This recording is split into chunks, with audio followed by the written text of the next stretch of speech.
तो जैसा कि आपने नोवेल के फर्स्ट पार्ट के अंदर देखा था कि जिन ने बहुत ही आसानी से सीटियन को हरा दिया था, जिसके बाद वो सीधा 9 टियान को मैदान में उतरने के लिए बोलता तो वो भी आ जाती और जियान के ऊपर हमला कर देती है, मगर जियान उसके सभी अटैकों से बहुत ही आसानी से बच जाता है। देखिए जो टियान होती गुस्से में आ जाती है और बोलती अच्छा ऐसी बात है, फिर देखो मेरा पावरफुल हमला। और अब टियान को समझ में आता है कि उसने गलत आदमी से पंगा ले लिया, इस वजह से वहाँ से भगने लगती है। मगर जियान यूज कर लेता अपनी ग्रेट क्रिएशन पाम टेक्निक को, जिस वजह से 9 टियान उसके सक्शन फोर्स की वजह से उसके अंदर जाने लगती है। देखती है वो अपनी मदद के लिए वहाँ पे बुला लेती है वो टियान को, और वो भी आसमान के अंदर से एक बहुत बड़े पायथन से जियान के ऊपर हमला कर देता है। और इस खतरनाक अटैक को देखी जियान की जो पूरी टोली होती है वो काफी ज्यादा डर जाती है और जो 9 टियान होती है उसे लगने लगता है शायद अब उसकी जान बच जाएगी। मगर जो जियान होता है वो अटैक की बिल्कुल भी परवाह नहीं करता है और अपनी ग्रेट क्रिएशन पाम टेक्निक की पावर को और ज्यादा बढ़ा देता है, क्योंकि उसने ठान लिया था मगर वो 9 टियान को यहाँ से जिंदा नहीं जाने देगा। और ऐसे ही कुछ होता है क्योंकि 9 टियान का जो एक हाथ होता है ब्लैक होल के अंदर चला जाता है, इस वजह से उसके हाथ की जो एनर्जी होती है पूरी की पूरी चली जाती है। ये देख के तो वो समझ जाती है कि ये लड़का पावला हो चुका है, खुद तो मरेगा साथ में मुझे भी ले डूबेगा। और इतना बोलती है जो 9 टियान होती वो अपने लेफ्ट हैंड को तोड़ देती और वहाँ से भगने लगती है। और जब ये जियान देखते तो बोलते ना ना ना ना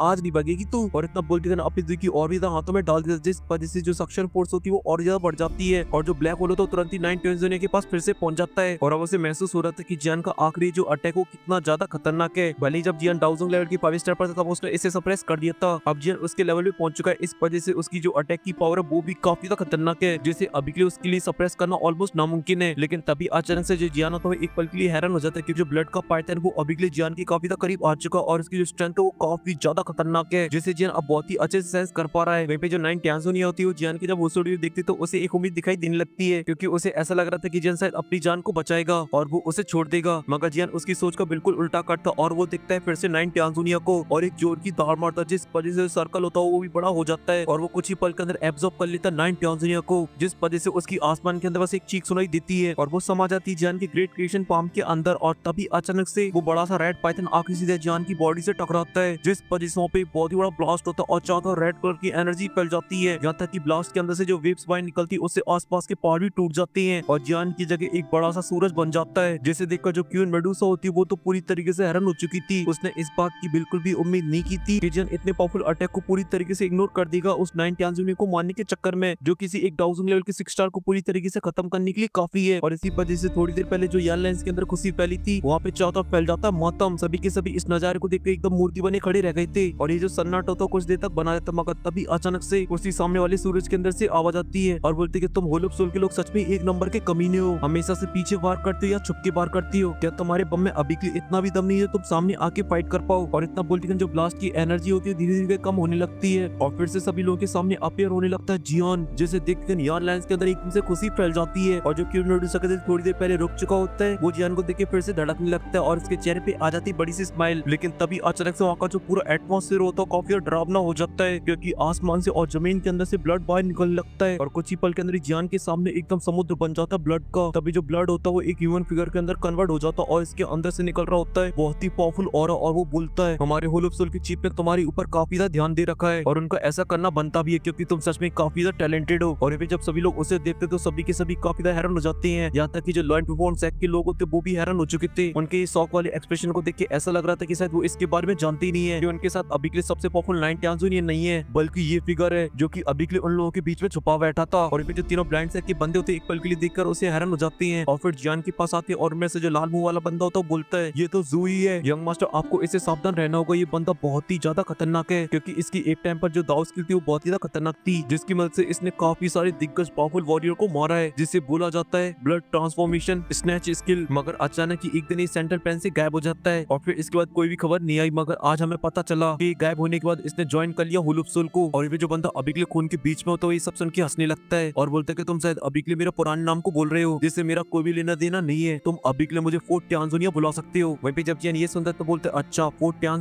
सच में होल ऑफ सोल के अंदर तो काफी सारे हिडन एक्सपर्ट हैं, क्योंकि अभी के लिए इसकी जो पावर है डाउजोंग की पीक पर है। अभी बस एक हाफ स्टेप दूर है हाफ सेंट के अंदर ब्रेक थ्रू करने से। और साथ ही अगर मैं अभी के लिए यहाँ पे एकदम सही टाइम पर नहीं आता तो फिर मेरे एयरलाइंस का बचना ऑलमोस्ट नामुमकिन था। और फिर एक गहरी सांस लेता और फिर चलाते हुए बोलता है फोर्ट टियान क्या तुम्हें अभी के लिए अपने कंपेनियन की बिल्कुल भी चिंता नहीं है। और इतना बोलते जो जियान होता है वो अपने हाथ को मूव करता है, जिस वजह से जो 9 टियान होती है वो जाके सीधा फोर्ट टियान के सामने गिरती है, जिसे देखकर फोर्ट टियान हंसने लगता और बोलता है इसे रेस्क्यू करने का कोई मतलब नहीं था क्योंकि ऑलरेडी कई बार फैल हो चुका है, इस वजह से मर गया, अच्छा ही हुआ। और फिर अपने हाथ को मूव करता और एक छोटा सा एरो बनाता जो कि सीधा जाके 9 टियान की बॉडी के अंदर घुस जाता है, इस वजह से उसकी जो बॉडी होती है ब्लास्ट कर जाती है और इसके अंदर से जो एनर्जी बाहर निकलती है वो सीधा एंटर कर जाती है फोर्ट टांजानिया की बॉडी के अंदर। जैसे देख के जन काफी हैरान हो जाता है और बोलता है कि होलो सोल के अंदर किसी के अंदर कोई फीलिंग्स वगैरह नहीं है। ये सुन के फोर्ट टांजानिया हंसने लगती है और बोलती है फीलिंग जो कहो बे। और ये बात अभी के लिए मेरी यहाँ पे अपेयर होने की तो फिर मेरी यहाँ पे एंटी मारने की कोई भी इच्छा नहीं थी, वो तो मुझे यहाँ पे मजबूरी में आना पड़ा क्योंकि ये 9 टांजानिया फेल हो गई। इस वजह से अब मुझे तुम्हें पकड़ के और साथ जाओ क्लैन के मेंबर को भी पकड़ना होगा और साथ यहाँ पे जितने भी लोग उन्हें मारना होगा। और इतना बोलती वो अपने ऑरे को रिलीज करने लगता है जिस वजह से उसका जो ब्लड होता है वो धीरे धीरे पूरे अरीना के अंदर फैलने लगता है। और ऐसा होती है वहाँ पे जितने भी यान एलायंस के और लॉ एनफोर्समेंट के वॉरियर होते हैं उनकी बॉडी का जो ब्लड होता है वो बहुत ही अजीब तरीके से रिएक्ट करने लगता है। वो अभी के लिए उनकी बॉडी के अंदर से बाहर निकलने की कोशिश कर रहा होता है तो वो सभी वही उसे सप्रेस करने की कोशिश करते मगर वो ऐसा नहीं कर पाते और उनकी बॉडी ब्लास्ट कर जाती है। और ऐसी कुछ ही पल के अंदर काफी सारे लोग फट जाते हैं बलून की तरह और उनमें यान एलायंस के लोग भी होते हैं और साथ ही लॉ एनफोर्समेंट के लोग भी होते हैं। और अब जो जमीन थी वो खून से लाल हो चुकी थी। इसी वजह से फोर्ट टांजानिया के आसपास में जितनी बॉडी होती है वहां से भगने लगते हैं। अब जो पूरा ग्राउंड था अब वो खाली हो चुका था और ये सब देखे जो सीटियन जो अभी के जान के अटैक से घायल हो चुका होता है वो भी अपने लोगों को इतनी बुरी तरीके से मारते हुए देखता तो काफी तो गुस्से में आ जाता और चिल्लाते हुए बोलता है अबे बाबली पूछ तू अभी के लिए हमारे लोगों को मार रहा है, अबे किसकी साइड है तू, क्या तू अभी के लिए भूल चुका है कि हमारे बीच में क्या कॉन्ट्रैक्ट हुआ था। ये सब देखे फोर्ट टांजानिया की सटक जाती और वो देखती सीटियन की तरफ और अपने हाथ को पॉइंट कर देती उसकी तरफ जिस वजह से उसका जो ब्लड होता है एकदम से बाबला हो जाता है। ये देख के जो सीटियन होता है समझ जाता है कि अब उसका गेम बजने वाला है। इस वजह से उसके पास 2-4 गालियां आती थी वो दे मारता फोर्ट टांजानिया को मगर तभी जो फोर्ट टांजानिया होती है वो अपने हाथ को क्लेंच कर देती है, उसकी भी बॉडी ब्लास्ट कर जाती है फटाके की तरह। ये देखकर तो जो लॉ एनफोर्समेंट के वॉरियर होते हैं उनकी तो डर के मारे जी फट जाती है क्योंकि अभी के लिए उनका जो लीडर वो इतनी आसानी से मारा गया जैसे किसी ने बलून फोड़ दिया हो। इस वजह से फोर्ट टांजानिया के ऊपर गुस्सा तो काफी आ रहा था मगर वो अभी के लिए कुछ कर भी नहीं सकते हैं। और ये फोर्ट पे खड़ी हुई जो क्वीन मेडुसा होती है वो इस तरीके के नजारे को देखती रैंडम तरीके से लोगों को मरती हुई तो वो तुरंत ही चिल्लाती है बोलती कि यान एलायंस के सभी वॉरियर पीछे हटो क्योंकि उसे अभी के लिए समझ में आ चुका था कि अभी ये जो फाइट होने वाली है उसमें अभी चुटकी मुटकी वॉरियर का कोई भी काम नहीं है। और पे जो आइस एम्पर होते हैं वो बोलते कि अभी के लिए बस उम्मीद मैं यही करता हूँ कि जो जियान वो अभी के लिए फोर्ट टांजानिया को संभाल ले वरना हमारी यान एलायंस के अंदर खून की नदियां बहेंगी क्योंकि अभी के लिए इसकी पावर के सामने कोई भी नहीं जो इसकी बराबरी कर पाए। जैसे उनके जियान के दोनों भाई होते वो हमें नोट कर देते हुए जो जियान था अभी के लिए फोर्ट टांजानिया को दिख रहा होता है और अपने मन में बोलता है कि इसकी स्ट्रेंथ सच में काफी खतरनाक है, ये बिना कुछ कर ही लोगों को मार रहा है और ऐसा हो पा रहा है इसकी दाव स्किल की वजह से। और मैंने इस तरह की दाव स्किल को यूज करते हुए काफी सारे लोगों को देखा है जो कि दूसरे की बॉडी की ब्लड को कंट्रोल कर सकते हैं मगर इस तरीके की खतरनाक पावर जो कि बस देखने पर से एक 1000 लड़के 6 स्टार की बॉडी को ब्लास्ट करवा दे, इस तरीके का वॉरियर मैंने अपनी पूरी लाइफ के अंदर नहीं देखा है जो इतना खतरनाक तरीके से ब्लड को कंट्रोल करता हूँ। और ये सब सोचते सोचते जान की जो टेंशन होती बढ़ने लगती है क्योंकि वो जानता था कि सामने वाला अपोनेंट काफी खतरनाक है। लेकिन तभी जो फोर्ट टांजानिया होती है वो अपने कदमों को आगे बढ़ाने लगती है और जान के करीब आने लगती है और जब वो एक सर्टेन डिस्टेंस के पास पहुंच जाती है जान की तभी वो एकदम से रुक जाती है और फिर अच्छे से एक पल के लिए जान को स्कैन करती है और बोलती है डाउजूम 8 स्टार की पी और फिर अपने एक हाथ को बढ़ाती और फिर 3-5 करने लगती है जान की बॉडी के अंदर। और जैसे उसकी एनर्जी जान की बॉडी के अंदर एंटर करने वाली होती तभी जान की जो दुई की होती है वो बाहर निकल आती है और जान को चारों तरफ से कवर कर लेती मगर तभी जो फोर्ट टांजानिया होती है वो हंसते बोलती है जान तुम्हारी ये दुई की वो मुझे नहीं रोक सकती है। और उसके इतना बोलती है जान का जो ब्लड होता है वो जान से बोलता है मैं जा रहा हूँ घर छोड़ के और जान की बॉडी से बाहर निकलने की कोशिश करने लगता है और इस वजह से जान को बहुत ही हैवी पेन होने लगता है और जियान आ जाता है काफी ज्यादा टेंशन में मगर वो कुछ कर पाता उससे पहले अचानक से उसके हार्ट के अंदर से एक एनर्जी बाहर निकलती जो कि तुरंत ही पूरे उसके ब्लड के अंदर मिक्स हो जाती है और जो उसका ब्लड अभी के लिए फड़फड़ाने में लगा होता है एकदम से शांत हो जाता है। और फिर जान भी उस एनर्जी को सेंस करते हैं काफी हैरान हो जाता है और बोलता है ये तो वही एनर्जी है जिससे मैंने हेवली टूम के अंदर एब्जॉर्ब किया था, कई खतरनाक पावरफुल मेरी ब्लड लाइन है जिसने बहुत ही आसानी से फोर्ट टांजानिया की दाव स्किल को नष्ट कर दिया। और इसी के साथ जियान का जो कॉन्फिडेंस होता है वो भी काफी बढ़ जाता है और वो देखता है फोर्ट टांजानिया की तरफ और बोलता है मोहतरमा आपने जो दाव स्किल के बारे में बताया था अपनी वो तो एक नंबर की फुस्सी बम निकली, ये तो वही बात होगी खोदा पार निकली चाहिए। वहीं पे ये सब देख के टांजानिया भी हैरान हो जाती है और वो भी अपना पूरा जोर लगाती है मगर फिर भी जान की बॉडी के अंदर कोई भी हलचल नहीं होती और बोलती आखिर ये क्या मसला है, ये मेरी दाव स्किल तो एक टान क्लास की टेक्निक है, अगर इसका यूज मैं एक हाफ सेंट के ऊपर भी करता हूँ तो उसका ब्लड भी उसकी बॉडी की काफी पार्टों से बाहर निकल आएगा और उसे अगर उसे रोकना तो फिर उसे अपनी पूरी पावर को लगाना पड़ेगा। मगर अभी के लिए कल की पैदा हुई लड़की के ऊपर काम क्यों नहीं कर रही है, इसके सामने क्यों खुशी बम निकल गई। और पे जो जियान था उसके चेहरे पे आ जाती बड़ी सी स्माइल और वो अपनी हैंड साइन को चेंज करने लगता है। इस वजह से उसका जो ऑरा होता है धीरे धीरे बढ़ने लगता है और उसके फोरहेड के बीच में आ जाता है ज़ाओ क्लैन का क्लैन टैटू, जिसे देखते कर फोर्ट टांजानिया एकदम से हैरान हो जाती है और बोलती है ये तो ज़ाओ क्लैन का क्लैन टैटू है मगर अभी के लिए कैसे पॉसिबल हो सकता है क्योंकि एंशिएंट क्लैन के बाकी के सभी क्लैन बहुत ही अच्छे से जानते हैं ज़ाओ क्लैन की जो ब्लड लाइन है वो पूरी तरीके से नष्ट हो चुकी है, मगर आखिर इस लड़के ने ब्लड लाइन को कैसे एक्टिवेट कर लिया। मगर इस सवाल का जवाब सिर्फ जियान ही दे सकता है मगर वो देने की बिल्कुल भी मूड में नहीं है क्योंकि जो जियान था वो अभी के अपनी बड़ी पावर को देख के काफी हैरान था और उसे अब फील हो रहा था कि असली क्लैन टैटू की पावर क्या होती है क्योंकि उसकी बॉडी के अंदर जो एनर्जी एकदम कूट कूट के भर चुकी है। इसी वजह से जो जियान होता है एकदम खतरनाक वाली स्माइल के साथ देखता है फोर्ट टांजानिया की तरफ और फिर तुरंत ही अपने पैर को जमीन में मारता है जिस वजह से तुरंत ही अपनी जगह से गायब हो जाता है। ये देख के तो टांजानिया की एकदम से आंखें एकदम से चौड़ी हो जाती हैं, लेकिन वो भी एक पुराना खिलाड़ी होता है इस वजह से उसके चेहरे पे भी स्माइल आ जाती है और वो जियान से बोलता है अबे लपक जंगू अभी के लिए तेरी स्पीड भली बढ़ चुकी हो मगर मेरी ब्लडी शहीद हुई कि इस वजह से मैं तुम्हारी ब्लडी सैंड को पहचान सकता हूँ। और इतना बोलते हुए तुरंत ही अपने 3 कदमों को पीछे लेता और अपने हाथ को मार देता सीधा स्पेस के अंदर। तो तुरंत ही वहाँ का स्पेस फट जाता और जो जियान होता है वो रिवील हो जाता है। लेकिन जो जियान होता है वो अपने कदमों को नहीं लेता और वो भी अपने पाम अटैक को बनाता और काउंटर हमला कर देता है। और उन दोनों का अभी के लिए जो टारगेट होता है वो पाम नहीं होता है, बल्कि जियान ने मारा था फोर्ट टियानजुनिया के चेस्ट में हमला, और वे फोर्ट टियानजुनिया ने जियान के शोल्डर में मारा था। और जब ये दोनों की बॉडी से जाके टकराए थे तो वहाँ पे काफी ज्यादा एनर्जी बाहर निकलती है। उन दोनों के पीछे का जो स्पेस होता है वो काफी दूर तक चटक जाता है। और जियान के जिस कंधे में पाम पड़ा था उससे जियान थोड़ा सा पीछे जाता है और उसे कोई ज्यादा नुकसान नहीं पहुंचाता, मगर वहीं पे जो फोर्ट टियानजुनिया होता है वो अपने कुछ कदम पीछे खिसक हुए चला जाता है। और साथ ही जियान का जो पाम होता है उसके अंदर होती है हेवनली फ्लेम, जो कि फोर्ट टियानजुनिया की बॉडी के अंदर चिपक जाती है, जो कि उसे एक हैवी नुकसान पहुंचाती है, क्योंकि दोनों की एकदम खानदानी दुश्मनी है। और वहीं पे इस अटैक के बाद जियान की जो हौसले होते हैं काफी तो बुलंद हो जाते हैं और वो फोर्ट टियानजुनिया से बोलते हैं अगर तुम मुझसे ऐसी फाइट करती रही तो फिर मुझे पूरा यकीन है कि तुम ज्यादा लंबे टाइम तक नहीं टिक पाओगी। ये सुन के जो फोर्ट टियानजुनिया होता है वो ऊपर से नीचे तक तिलमिला जाता है और बोलते कि जरूरी दाल में कुछ काला है। तभी उसकी नजर पड़ जाती जियान की बॉडी के ऊपर और बोलते कि दाल ही पूरी काली है। अब उसने जियान की बॉडी के अंदर ऐसा क्या देख लिया है वो आपको पता तो आप मुझे कमेंट के अंदर बता सकते हो, और नहीं पता तो कोई दिक्कत वाली बात नहीं है। इसका नेक्स्ट पार्ट आने वाला है उसके अंदर पता चल जाएगा। उसके लिए आप लोग चैनल की मेंबरशिप ले लो। इससे एक स्पेशल चीज होगी कि आप लोगों को जल्दी पता चल जाएगा, मतलब आपको वीडियो जल्दी देखने को मिल जाएगी। और साथ ही साथ आप लोगों को ये भी पता चलेगा कि डाउजिंग लेवल के अंदर एक बड़ा झोल है, और वो झोल क्या है उसके लिए आप लोगों को करनी पड़ेगी। वीडियो को लाइक कर दिया तो फिर मैं चलता हूँ, क्योंकि फिलहाल के लिए इस वीडियो में सिर्फ इतना ही। मैं मिलता हूँ आपसे नेक्स्ट वीडियो में, तब तक के लिए जियान की तरफ से गिली गिली पप्पी छोरियों के लिए।